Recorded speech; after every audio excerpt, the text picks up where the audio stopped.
Bienvenue dans Esprit d'équipe, un podcast proposé par Team Builders pour vous aider à cultiver une dynamique d'équipe saine. Aujourd'hui, nous allons parler, comme d'habitude, d'un article. Il est intitulé Preuve que les cultures de travail positives sont plus productives. Ses auteurs, c'est Emma Sepala et Kim Cameron.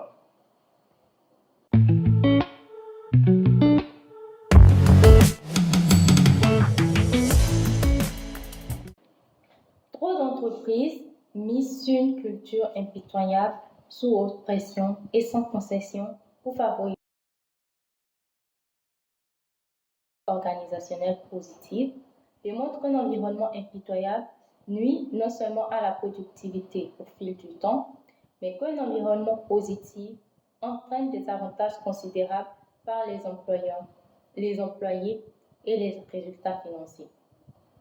Bien que l'on suppose que le stress et la pression poussent les employés à travailler plus, mieux et plus vite, les entreprises impitoyables ne parviennent pas à reconnaître les coûts cachés qu'elles entraînent. Ok, en fait, ça fait une belle introduction à ce qui va suivre parce que dans la suite, on va démontrer par A plus B que véritablement un environnement de travail qui n'est pas positif n'est pas en fait productif. Oui. On pense que si, mais ce n'est pas du tout le cas. Et on va vous le démontrer avec plusieurs observations, des chiffres à la clé et voilà, des études, tout ce qu'il y a d'important pour vous faire réaliser à quel point être dans un environnement de travail négatif ne permet pas d'atteindre la productivité en réalité. Alors, la première partie de cet article est centrée sur les coûts qu'il y a à avoir une culture d'entreprise dans laquelle on est tout le temps en train de mettre la pression aux employés. Oui.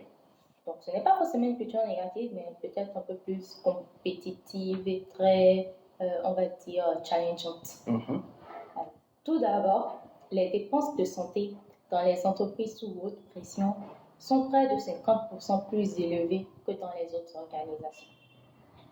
L'American Psychological Association estime que plus de 500 milliards de dollars sont siphonnés de l'économie américaine à cause du stress au travail et que 550 millions de journées de travail sont perdues chaque année à cause du stress au travail.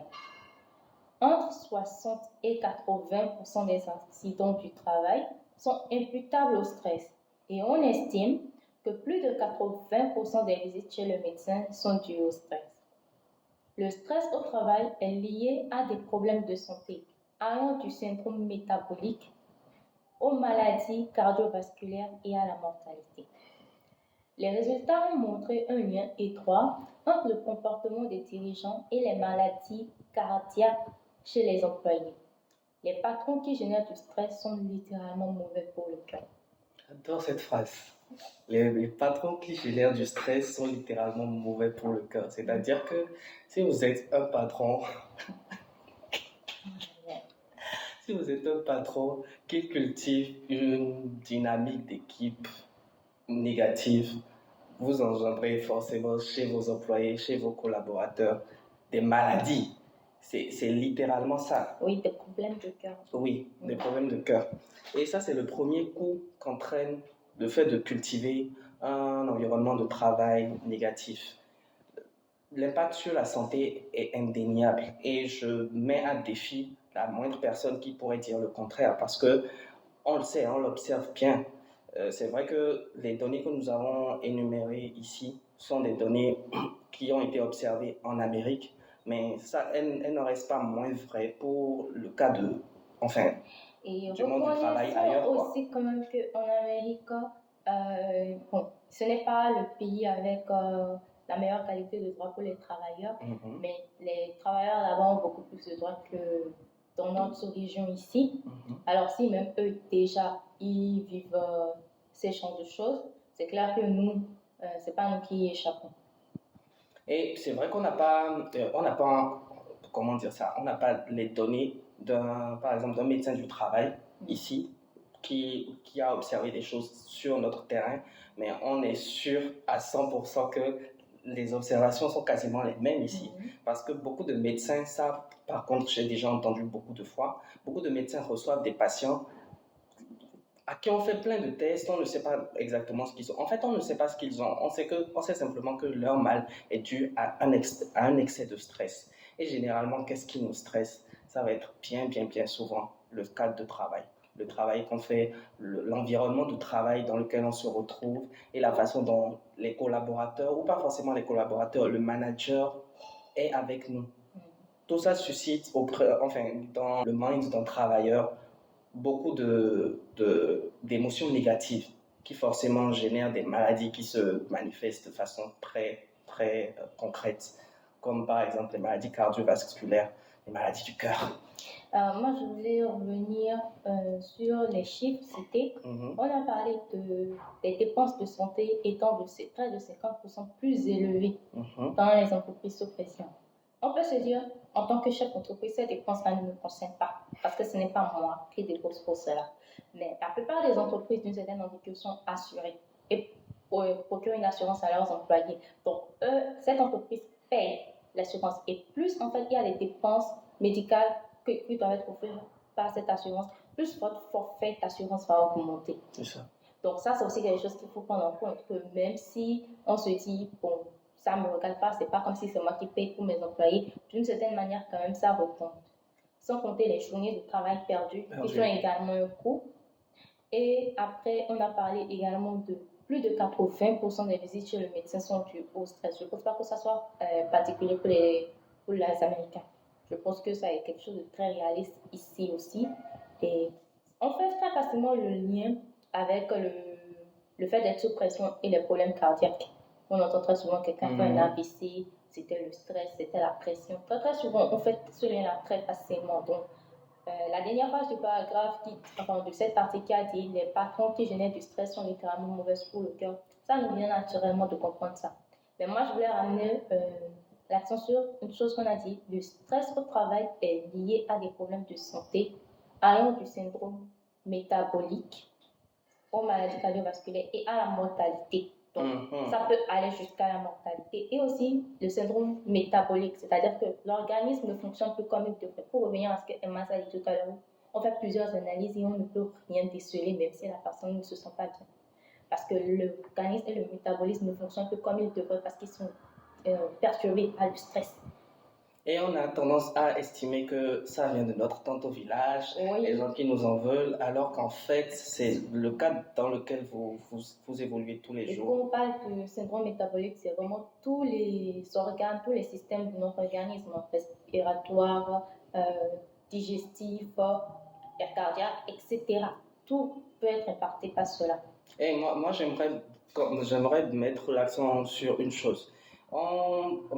Je sais que beaucoup de personnes qui nous écoutent ont tendance à lier tout ce qu'on dit à leurs bénéfices, à leur gain, si on veut, leur gain financier. Et c'est là que, pour moi, c'est très important de rappeler que ça a un coût, de devoir soigner sans cesse les mêmes problèmes de santé, de devoir consulter un médecin, toujours pour les mêmes problèmes qui ne se résolvent jamais. Ça a un coût, pas que pour l'individu. Je reviens sur ce que tu as dit, pour l'appuyer en fait. Ce n'est pas un coût que pour l'individu, c'est un coût pour l'entreprise. Et d'ailleurs, je vais faire l'effort de relier chaque coût qu'entraîne un environnement de travail néfaste pour l'entreprise. C'est-à-dire que on va faire un lien, quoi. On ne va pas juste vous dire que c'est mauvais parce que c'est mauvais d'avoir un environnement de travail néfaste parce que ça fout un coup à la santé de vos employés. On va vous montrer à quel point c'est un coût pour l'entreprise, c'est un coût financier pour votre entreprise. Il est temps de passer. Alors, on va passer au deuxième coût, qui est le désengagement. L'engagement au travail, qui est associé au sentiment d'être valorisé, en sécurité, soutenu et respecté, est généralement associé négativement à une culture de stress élevée et impitoyable. Dans les études menées par la Queen's School of Business et par l'organisation Gallup, les travailleurs désengagés avaient 37% d'absentéisme en plus, 49% d'accidents en plus et 60% d'erreurs et de défauts en plus.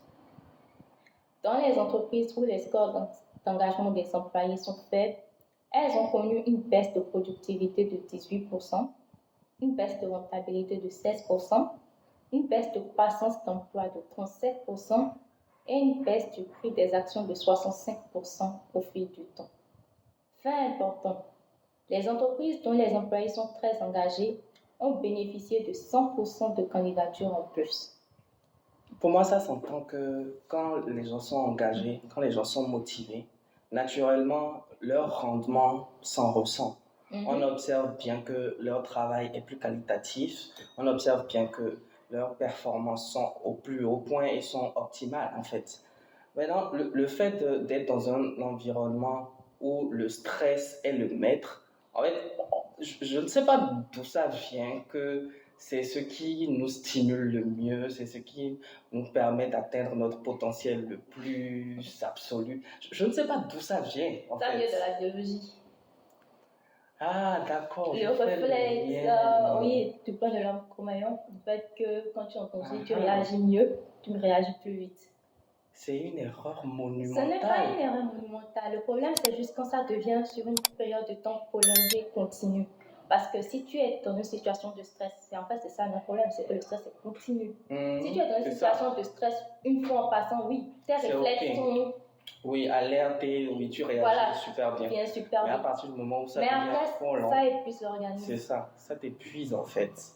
Et oui, logiquement, la motivation en prend un coup. Je ne me souviens pas avoir déjà vu quelqu'un qui m'ait dit mon lieu de travail est quasiment tout le temps sous stress et j'adore ça, j'adore être sous stress, j'adore être tout le temps sur le qui-vive, jamais de temps de repos, jamais de moment où je peux souffler, jamais. En fait, je ne sais pas, on n'a jamais entendu ça. Non, il y a écoute, il y a des périodes où oui, c'est ok.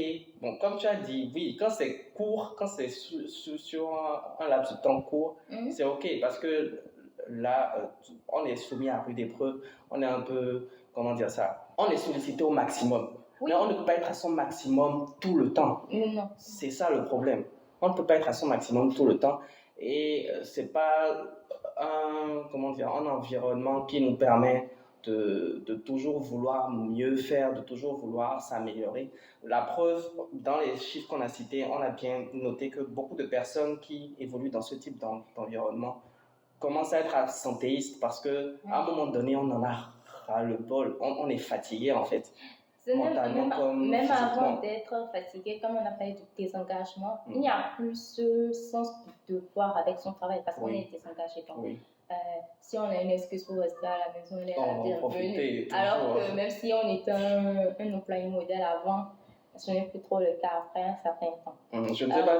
Vas-y. Après, moi, je voulais revenir sur un autre pourcentage qui est 60% d'erreurs et de défauts en plus. Oui. Ce qui fait que, en fait, beaucoup de travail doit être repris. On perd du temps en fait.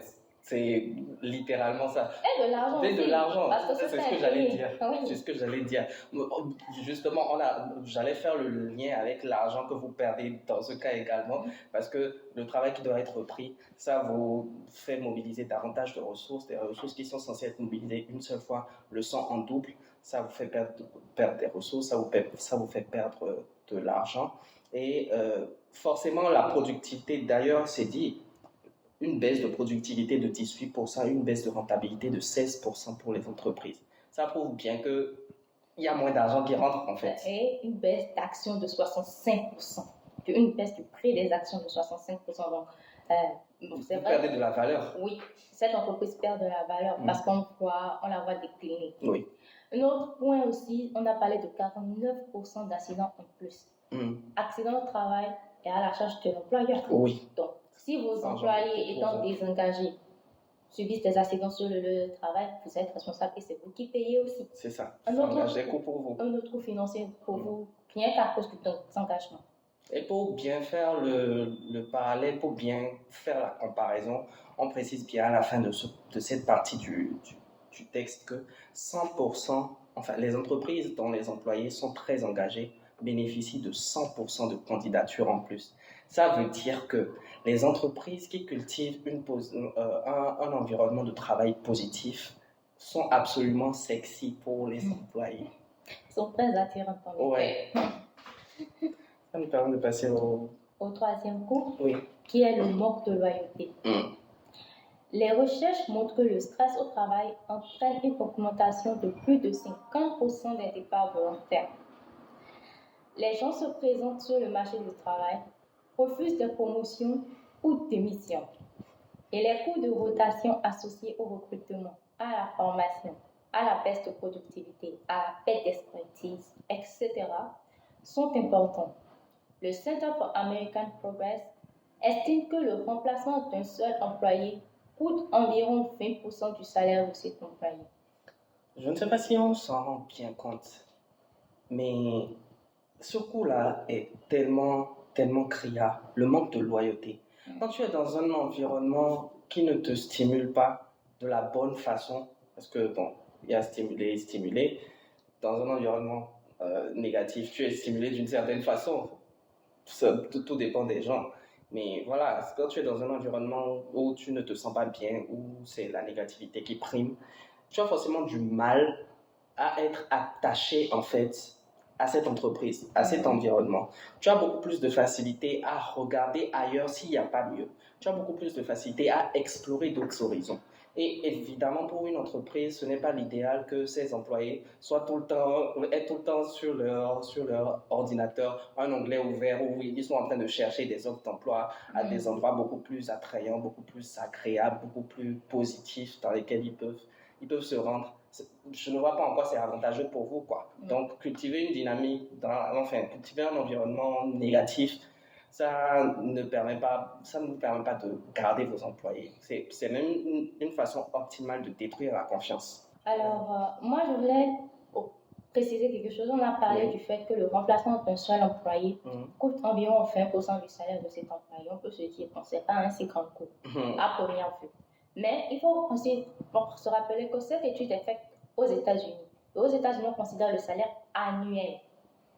Et donc, quand on vous dit 20%, un cinquième du salaire annuel, c'est plus de 2 mois de travail. Plus de 2 mois de travail, en fait. Donc, le coût du remplacement d'un employé coûte plus que son salaire de 2 mois. Donc, c'est prendre en compte. Devoir investir ça encore et encore et encore parce que les employés ne restent pas compte tenu du fait que l'environnement est négatif. Ça engendre un coût, mais colossal en fait. Oui, et le coût, c'est le coût qu'il faut pour recruter la personne. Donc, le temps qui est imparti aux employés responsables du recrutement, qui doit leur être payé et qui ne vont pas utiliser pour faire autre chose. Le temps qu'il faut pour former ces personnes, donc un temps où ils ne sont pas opérationnels, mais où on doit les payer quand même. Oui. Et le fait que ce sont des novices n'ayant pas l'expertise, ils ne peuvent pas avoir le même niveau de productivité que la personne qui vient remplacer. Donc ça aussi, ça nous fait une baisse de rendement, ainsi de suite. Donc il y a beaucoup de petites choses qui participent à ce coût élevé. Ce n'est pas juste le processus de recrutement qu'on considère comme étant le coût. C'est ça. Si moi je suis en rotation de projet, est-ce que j'ai envie que mon collègue avec qui on est sur le projet me jette en pâture au poste en disant c'est elle qui ne fait rien et tout ça? Non, je voudrais quand même qu'il se rapproche de moi pour essayer de comprendre qu'est-ce qui ne va pas. Parce que les employés se souvenaient d'un patron qui avait été méchant ou peu empathique, il montrait une activation accrue des zones du cerveau associées à l'évitement et aux émotions négatives. La probabilité de mourir prématurément est 20% plus élevée pour les personnes obèses, 30% plus élevée pour les buveurs excessifs, 50% plus élevé pour les fumeurs, mais 70% plus élevé pour les personnes ayant de mauvaises relations sociales. C'est ça. Pour une fois, c'est toi qui parles d'empathie en premier.